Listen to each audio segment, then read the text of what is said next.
Chapter 6, Fun or Folly? The sun wasn't even up the next morning when I heard someone coming down the path to the creek. Through the half-light of the early morning, I saw that it was two men, fishing sticks in hand. Watch your step. We don't want to make any noise and scare him off. I couldn't help but wonder who they were talking about. What were they doing here, and why so cautious? Woody, something is going on. Wake up. What do you want? What's wrong? Well, nothing's wrong. We might be in for some excitement, that's all. Now, Woody never liked to miss anything exciting. He shook his head again and then began to peer all around in the semi-darkness. I don't see anything. They went on, down the path. Two men with their fishing sticks. Said they didn't want to scare something. Scare what? I don't know. They didn't say, but they sounded real excited about it.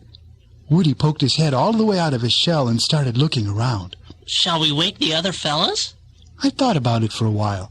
If nothing much was going on, if it was just a false alarm, then I sure wouldn't want all of the fellas to be wakened early and get mad at me or something. On the other hand, if it was something exciting and we didn't count them in, they might be mad about that. I was still thinking on it when Woody spoke up. Well, why don't we go have a look and come back for the others if it looks like there might be some fun out there? That made up my mind for me. I didn't want Woody to be taking over the leadership role, even if he was my best friend. It could be a ways to travel. We don't know how far upstream those men went. Guess we'd better wake all the guys and take them along. They sure wouldn't want to miss any of the action. We made the rounds, waking up one after the other of our friends. It was still fairly dark out, and we had to climb over sticks and rocks to get at them without waking their parents or the rest of the family in the process. Tubbsy nearly ruined it for all of us. He always did wake up with a foggy head. Leave me alone. Get out of here. I couldn't get close enough to Tubbsy to whisper in his ear because a younger brother was sleeping next to him. I waited a little longer and then tried again, having already made up my mind that if it didn't work this time, we'd just leave him there. Even though he was still dopey, he did rouse himself enough to realize that it was me. He still looked sleepy and bewildered by it all, but he did have sense enough to cautiously back his way out from among his family members and follow us silently toward the creek. What's up? Why are we heading out so early? This better be good, getting a guy up so early. Sun's not even up yet. We know that. We got eyes. Hey, if you don't want to come, just turn around and go back to bed. We swam upstream to the fishing hole. They were there when we got there, but so were three other guys. We couldn't believe our eyes.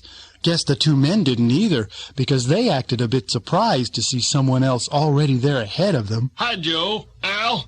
Getting in some early fishing? Not any earlier than you, it looks like. What brings you out so early? Nothing like starting the day with a little morning air. You guys don't be quiet, you're going to scare all the fish. Soon two more joined them. They all seemed surprised to see one another. The minutes ticked by. More fishermen came. The sun came up. Others joined them. It was getting very crowded on the banks around the fishing hole. Still we waited. Except for lots of men arriving, nothing seemed to be happening. You sure this was where the big one was? Yeah, I'm sure. Doesn't the fact that everyone else is here tell you that? He mustn't be hungry yet, that's all.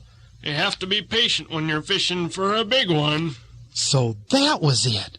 The two fishermen of the day before had not been able to resist telling around the town about the big one that got away. And now everyone was out to catch the big one for himself. Well, fellas, looks like most everyone is gathered by now. Do you think that it's time for a little fun? Tubbsy, are you wide awake enough now to give those guys a bit of a thrill? Everyone laughed like I knew they would, and Tubbsy blushed a bit and pulled his head slightly into his shell. I could see that he was excited in spite of his feeling of being shamed. He moved forward slowly, and the rest of us chose good positions so that we could catch all of the action. We got it, too. As soon as Tubbsy began to pull and jerk on a fishing line, the whole bank came alive. Fishermen were jumping and running and flinging aside their sticks and telling the man what to do and making a grand commotion.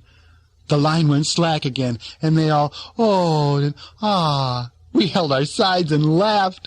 We let things get back to normal again before we made another move.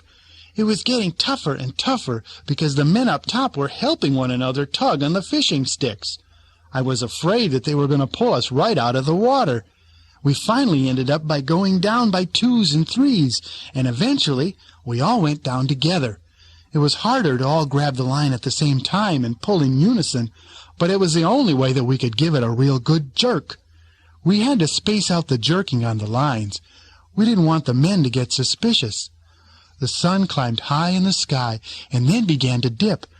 Some of the fishermen picked up their sticks and reluctantly went home. We were getting hungry. We hadn't even stopped to eat. We had been having so much fun. We decided to take a little break and then come back later.